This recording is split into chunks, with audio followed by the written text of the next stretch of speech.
Dan tak butuh waktu lama, tubuh Ratna Nareh itu mulai berubah menjadi sosok yang sangat mengerikan, teman-teman.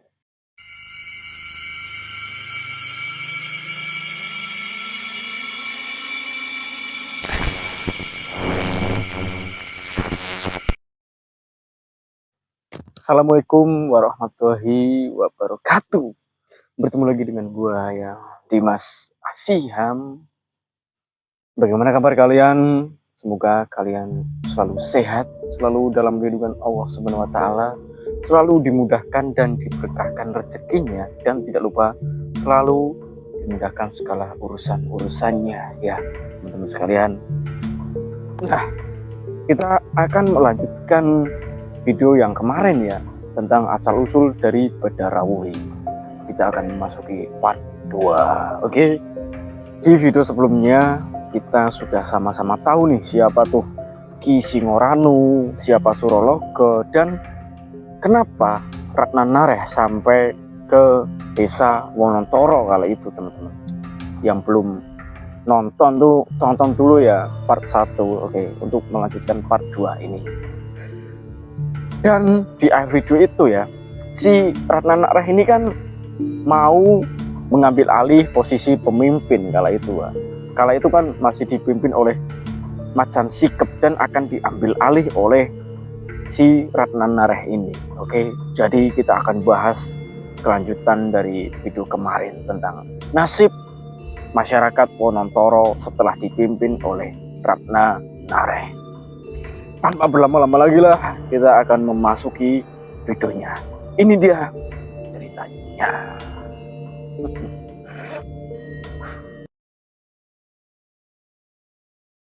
Jadi, Macan Sikep itu setelah mau mengintip Ratna Nareh yang tidur itu terpental, teman-teman. Dan dia menghembuskan nafas terakhirnya dengan kondisi yang sangat mengenaskan. Yakni dari hidungnya, mulutnya, matanya, kupingnya itu semuanya mengeluarkan darah, dan tubuhnya itu kayak tersayat-sayat gitulah. Jadi ya seluruh tubuhnya ini mengeluarkan darah, terutama dia itu muntah darah, teman-teman, dan meninggal dunia tuh si Macan Sikep.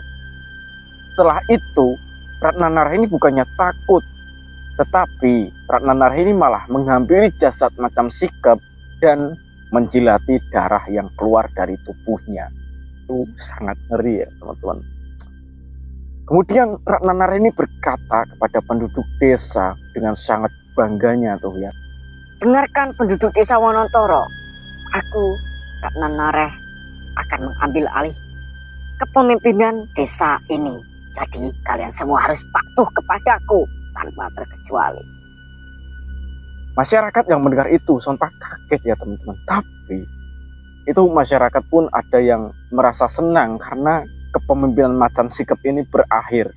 Ya, kalian tahu kalau nonton di part sebelumnya tuh ya, Macan Sikep ini selalu memiliki hasrat yang liar kepada wanita, teman-teman. Bahkan dia itu tidak ragu untuk menyakiti atau menodai istri orang. Jadi ya masyarakat ini agak senang juga agak ngeri kepada Ratna Nareh karena dia yang akan memimpin. Setelah kepemimpinannya ini berlangsung, teman-teman, yang dikiranya itu akan menjadi suatu titik balik dari masyarakat ya. Kala itu kan dipimpin Macan Sikep dan masyarakat itu mengalami kesusahan, kesengsaraan, dan mereka ini pikir akan mengalami titik balik, yakni akan sejahtera, teman-teman. Tapi setelah kepemimpinan Ratna Nareh ini ya, masyarakat ini malah semakin terpuruk, teman-teman. Ratna Nareh ini sangat mendominasi masyarakat, sangat mengintimidasi, mengancam akan membunuh masyarakatnya, teman-teman. Dan jadi masyarakat ini harus patuh kepada Ratna Nareh. Yang laki-laki disuruh menanam buah-buahan kegemaran Ratna Nareh, yang perempuan disuruh memasak masakan yang enak. Tuh dirampas, diperas semuanya masyarakat tuh. Padahal ya kala itu masyarakat Wonontoro ya sangat-sangat kekurangan. Bahkan untuk memenuhi kebutuhannya sendiri pun kurang, teman-teman. Jadi ya gimana seterusnya. Ratna Nara ini benar-benar gila dalam memimpin. Suatu ketika saat Ratna Nara ini sedang jalan-jalan, teman-teman. Ya, sorry ini ada apa ini? Saya rekord di luar rumah. Oke, lanjut ke videonya. Kala itu Ratna Nara yang sedang jalan-jalan, jalan-jalannya pun ditandu ya, jadi digotong keliling desa tuh dengan pengikutnya yang dipaksa, gitu ya. Ratna Nara sedang jalan-jalan dan sampai di Sanggar Pamujan, yakni tempat untuk melangsungkan pemujaan terhadap sosok yang disembah kala itu ya. Kala itu kan masih animisme, jadi menyembahnya itu masih dewa-dewa gitu ya, masih leluhur nenek moyang gitulah. Jadi sampai di Sanggar Pamujan, Ratna Nara ini melihat janur dan juga kain merah yang ditali di sanggar tersebut. Kemudian Ratna Nara ini bertanya tentang fungsi dari benda-benda tersebut, teman-teman.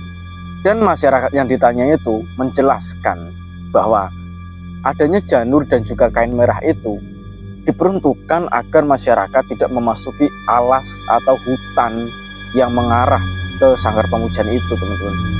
Nama alasnya itu adalah alas Danda. Alas berarti hutan, danda artinya sesuatu yang harus dibayarkan untuk menebus. Denda ya, denda, alas denda, hutan denda gitu loh. Jadi Ratna Nara mendapat informasi tersebut, kemudian bertanya lagi, kenapa tidak boleh memasuki alas tersebut? Dan sepuh dari Wonontoro menjelaskan bahwasanya di alas tersebut nih ya, ada suatu mata air yang disebut sendang yang bernama Sendang Sarpa Mara. Di sendang tersebut konon itu bukan sendang biasa, namun sendang itu merupakan suatu kedaton atau kraton kerajaan jin, teman-teman. Nah, sepuh ini menjelaskan juga bahwasanya yang melewati sendang tersebut itu akan hilang masuk ke alam gaib, karena penguasa sendang tersebut itu tidak memperbolehkan masyarakat untuk memasuki kawasan sendang itulah. Arti dari Sarpa Mara ini ya, Sarpa berarti ular, Mara artinya iblis. Berarti bisa diartikan sebagai sendang ular iblis atau iblis ular itulah ya. Jadi kalian tahu kan pemimpinnya itu siapa? Pemimpinnya itu pasti siluman ular gitu. Mengetahui hal tersebut, Ratna Nara bukannya minder atau takut atau gimana, ia malah menantang penghuni alas Danda, teman-teman, atau Sendang Sarpa Mara ini. Ratna Nara sudah menyiapkan strategi untuk menantang penghuni alas tersebut, teman-teman. Kemudian suatu ketika Ratna Nara ini mengumpulkan penduduknya, dan Ratna Nara ini merekrut penduduk untuk menjadi muridnya dan diajari ilmu yang dia dapatkan dari gurunya, teman-teman. Ilmunya itu ilmu Pangiwa ya.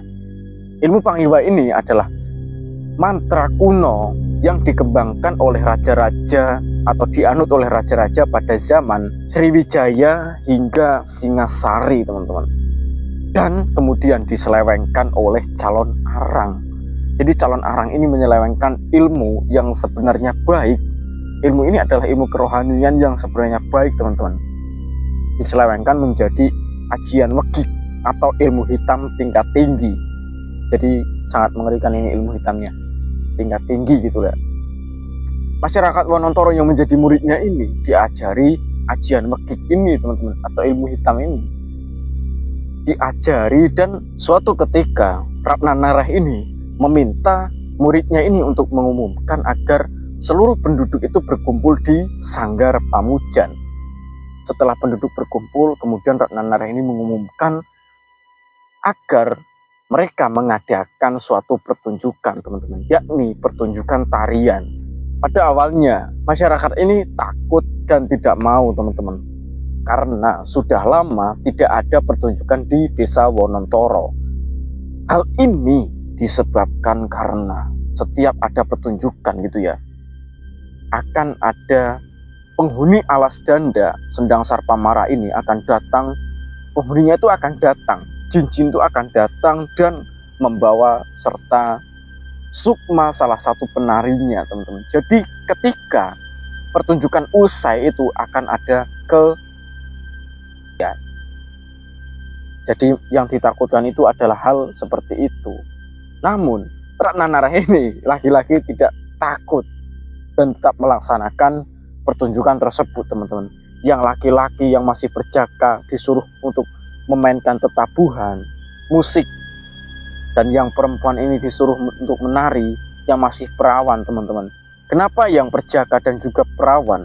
Ratna Nareh ini ingin agar penghuni alas danda ini merasuk ke dalam jiwa atau tubuh yang masih suci, teman-teman, agar dapat diserap energinya oleh Ratna Nareh itu. Jadi setelah penghuninya masuk ini ya, jadi saya jelaskan dulu ya. Jadi setelah jin itu masuk ke dalam tubuh si penari, nah energi yang dihasilkan dari penari ini seluruhnya itu akan dihisap oleh Ratna Nareh, teman-teman. Jadi si penarinya pun akan meninggal dan jinnya ini pun ikut masuk ke dalam raga Ratna Nareh.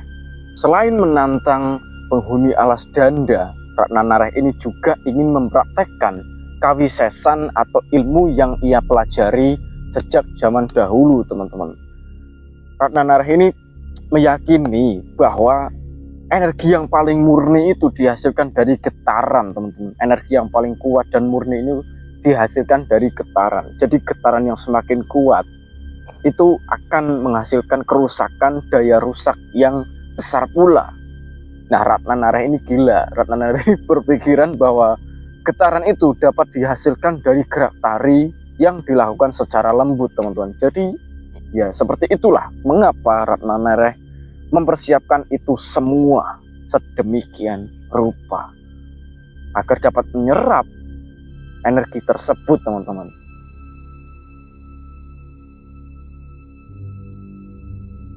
Atas perintah Ratna Nareh, pertunjukan pun tetap digelar, teman-teman. Nah, setelah digelar, setelah diadakan, setelah tetabuhan ini dibunyikan gitu ya, masyarakat ini pun jadi lupa kalau pertunjukan itu sebenarnya tidak boleh dilangsungkan, teman-teman. Penduduknya ini jadi lupa karena terbawa asik gitu ya, musik sambil joget gitu ya. Sambil joget tuh penduduknya tuh lupa, teman-teman. Setelah itu yang ditakutkan pun akhirnya muncul, teman-teman. Penduduk gaib, penghuni gaib dari alas danda, dari Sendang Sarpamara ini datang, teman-teman, dan mulai merasuk ke dalam tubuh penari-penari. Karena energi gemulai lembut yang dihasilkan dari penari ini berhasil menyusup ke alas danda sampai ke Sendang Sarpamara. Nah, di alas danda ini ada sebuah gerbang gaib, teman-teman, dari dua beringin kembar. Jadi dua beringin kembar ini menjadi gerbang gaib alas danda, teman-teman. Setelah itu energinya ini kan masuk gitu ya, masuk menyusup dan membuka tabir gaib yang ada di alas danda. Tabir antara yang kasat mata dan tak kasat mata ini terbuka sehingga seluruh penduduk gaib itu datang berkumpul dan ingin menyaksikan pertunjukan yang digelar Ratna Nareh. Namun ada namunnya terus gitu ya. Namun ini ya, Ratu dari Sendang Sarpamara justru sangat marah akan hal tersebut, teman-teman. Kenapa marah? Karena pengikut dari ratu ini semuanya ini datang untuk menyaksikan acara yang digelar oleh Ratna Nareh. Saya jelaskan dulu mengenai siapa penduduk dari Sarpamara ini. Jadi penduduk Sarpamara ini adalah sosok dari Laut Kidul, teman-teman. Jika menyerupai manusia gitu ya, ia akan sangat cantik dengan tubuh manusianya, teman-teman. Dan ketika menyerupai siluman, dari pinggang ke bawah itu ular yang sangat besar, dan dari atasnya itu adalah tubuh manusia, teman-teman. Jadi separuhnya itu ular, separuhnya manusia. Ini sangat mengerikan, teman-teman, dari Ratu Sarpamara ini. Kenapa kok sampai di Gunung Raung yang ada di utara, sedangkan Ratu Sarpamara ini dari selatan? Menurut sepuh ya, menurut sesepuh di situ, karena memang di situ itu ada hubungan antara Laut Selatan yang ganas dengan Gunung Raung yang bergolak-golak, teman-teman. Jadi ada suatu hubungan antara keduanya yang saling menjaga keseimbangan alam yang ada di situ, teman-teman. Ratu Sendang Sarpamara ini pun sering berpindah-pindah tempat sesuai dengan tugas yang diberikan oleh Kanjeng Ratu Kidul. Jadinya tidak selalu setak di Sarpamara. Namun itu sudah lama di Sarpamara ya, mungkin karena itu ada sesuatu yang harus diselesaikan di Sendang Sarpamara itu, teman-teman. Nah, gimana itu setelah marahnya dari Ratu Sendang Sarpamara? Kita lanjutkan. Itu kan gerbang gaib di Alas Danda itu ada di Beringin Kembar itu. Nah, sedangkan gerbang gaib di pantai selatan itu berada di suatu parang atau karang yang berbentuk aneh. Nah, sedangkan gerbang gaib yang berada di Gunung Raung itu berada di salah satu titik gunung itu yang anginnya paling kencang sehingga dapat menerbangkan manusia. Jadi ketika melompat itu terbang, terpental. Di situ adalah gerbang gaib dari Gunung Raung. Sumbu Selatan dan Sumbu Utara ini sekaligus menjadi benteng gaib ujung wetan Jawa atau timur Jawa. Benteng gaib terhadap apa? Benteng gaib terhadap warisan-warisan kuno yang tak kasat mata, teman-teman. Seperti halnya di ujung Pulau Jawa. Nah, kelak di kedua ujung ini akan menjadi daerah yang kawisesan, kadijayaan, atau kesaktian yang dapat digali oleh manusia. Dan setiap orang itu harus berhati-hati dengan setiap jengkal tanahnya, karena akan sangat berit atau angker. Nah, balik lagi ke Ratna Nareh. Pada masa Ratna Nareh ini ya, sumbu di utara dan selatan ini masih sangat luar biasa, teman-teman.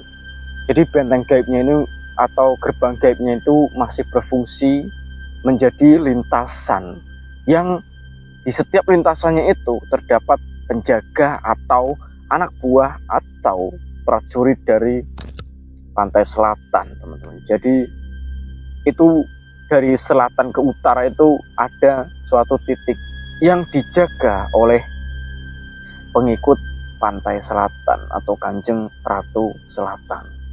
Nah, pada awalnya memang sendang ini adalah sendang biasa, teman-teman.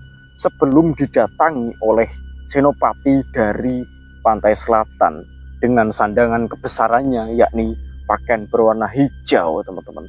Itu mendatangi Sendang Sarpamara, sehingga sendang itu dijaga oleh sosok yang benar-benar memiliki kekuatan besar, tidak main-main, dan malah diusik oleh si wanita bodoh Ratna Nareh ini. Gila tuh, dari pantai selatan diusik gitu ya. Nah, akibat ulah Ratna Nareh ini ya, Ratu Sendang Sarpamara ini yang senopati dari pantai selatan itu marah besar karena sejumlah prajurit utamanya ikut menonton, atau lebih tepatnya itu ikut tersedot oleh penari-penari yang telah dimantrai itu ya. Jadi tariannya ini telah dimantrai oleh si Ratna Nareh dan menyedot penduduk gaib yang ada di situ. Jadi penduduk gaibnya ini selain ada yang tertarik, juga banyak dari mereka yang ikut tersedot, teman-teman. Saat tarian digelar ini, penduduk Alas Danda kan datang dan merasuki raga dari para penari, sehingga para penari ini menari dengan gerakan yang sangat aneh, tidak terarah dan membahayakan diri mereka sendiri. Ratna Nareh yang melihat kejadian tersebut itu dengan bodohnya terus melanjutkan. Bahkan ia tertawa terbahak karena senang. Apa yang direncanakannya itu telah berhasil, teman-teman, untuk menarik penduduk dari Alas Danda. Nah, di suatu momen, di suatu ketika, Ratna Nareh ini juga melihat yang tersedot tidak hanya penduduk Alas Danda, tetapi ada beberapa prajurit yang memakai sandang berwarna hijau yang merupakan ciri dari pantai selatan. Ratna Nareh ini berpikir, bagaimana dari penduduk selatan kok bisa sampai di utara. Nah, Ratna Nareh ini pikirannya itu bahwa si penduduk selatan ini atau prajurit yang ikut tersedot itu kebetulan sedang lewat dan ia tersedot oleh gerak tari yang dihasilkan oleh penari Wonontoro. Namun ia tidak mengetahui bahwa di Sendang Sarpamara itu ada sosok Senopati Pantai Selatan. Itu kan ya, Ratna Nareh ini tambah senang melihat kejadian tersebut karena banyaknya besarnya energi dari Pantai Selatan yang akan Ratna Nareh sedot, teman-teman. Jadi tidak takut tuh, malah ditantang sisan. Penduduk dari Pantai Selatan ini ditantang sisan oleh si Ratna Nareh. Gila nggak tuh? Nah, setelah dirasa cukup energi yang terkumpul di Wonontoro, di daerah yang sedang diadakan tarian itu sudah cukup gitu ya. Jadi Ratna Nareh ini mulai menyedot energi yang berkumpul itu. Mau energi negatif, positif, itu semuanya disedot oleh si bodoh Ratna Nareh ini. Ratna Nareh ini kemudian bersiap di tengah tarian gitu ya. Jadi Ratna Nareh ini duduk di tengah dan di pinggirnya ini banyak yang sedang menari tak karuan gitu. Setelah ada beberapa yang tersedot gitu ya, ragam mereka kan kosong, tidak ada isinya atau tidak ada jinnya. Nah, itu langsung dirasuki oleh sosok makhluk yang lain, teman-teman. Jadi setiap kali kosong dirasuki, setiap kali kosong dirasuki gitu. Dan akhirnya pun mereka akan tuh, teman-teman. Nah, semakin lama Ratna Nareh menyedot energi tersebut, karena banyaknya energi negatif yang hadir, entah itu energi negatif atau positif gitu ya. Jadi semuanya itu disedot dan Ratna Nareh ini mulai merasakan panas yang sangat panas di tubuhnya, teman-teman. Panas tuh, Ratna Nareh menggeliat sambil duduk, sambil tetap meditasi menyedot energi yang hadir di situ. Ratna Nareh ini pun semakin merasakan kepanasan karena besarnya energi yang hadir kala itu. Dan tak butuh waktu lama, tubuh Ratna Nareh itu mulai berubah menjadi sosok yang sangat mengerikan, teman-teman. Nah, setelah berubahnya wujudnya Ratna Nareh ini, kan semakin lama disedot itu semakin berubah wujudnya, teman-teman. Wujudnya ini kayak buto, jadi buto yang sangat besar dengan taringnya gitu ya, dan rambutnya yang panjang, seperti buto yang sangat jahat, musuhnya para dewata, teman-teman. Setelah berubah gitu ya, tidak berhenti Ratna Nareh. Nah, di salah satu momen itu Ratna Nareh ini mencoba menyedot dari salah satu abdi Sendang Sarpamara atau abdi Pantai Selatan. Disedot tuh ya. Dan setelah disedot itu, tubuh dari raga yang disinggahi oleh abdi Pantai Selatan ini merah, teman-teman. Menyala, tubuhnya itu menyala merah. Dan Ratna Nareh ini tetap tidak peduli akan hal tersebut, teman-teman. Yang ia pedulikan hanya ia akan menjajal kawisesannya atau ilmu yang ia dapatkan kepada abdi selatan. Jadi Ratna Nareh ini berusaha menantang abdi selatan, teman-teman. Tidak tahu tuh siapa pemimpin di Wonontoro itu. Nah, sekian itulah. Cukup pendek ya kali ini. Di part terakhir nanti saya akan coba jelaskan bagaimana nasibnya si Ratna Nareh setelah menyedot abdi dari Pantai Selatan. Pastinya Senopati Pantai Selatan itu dia akan tinggal diam dan ia pasti akan mendatangi Ratna Nareh. Gitu. Jadi begitu ya, teman-teman ya. Kurang lebihnya saya mohon maaf ya, teman-teman. Maaf jika saya terbelit-belit gitu ya. Saya pusing, teman-teman. Itu ya lah. Ya Allah. Nah, wassalamualaikum warahmatullahi wabarakatuh. Subscribe jika kalian suka dengan konten ini.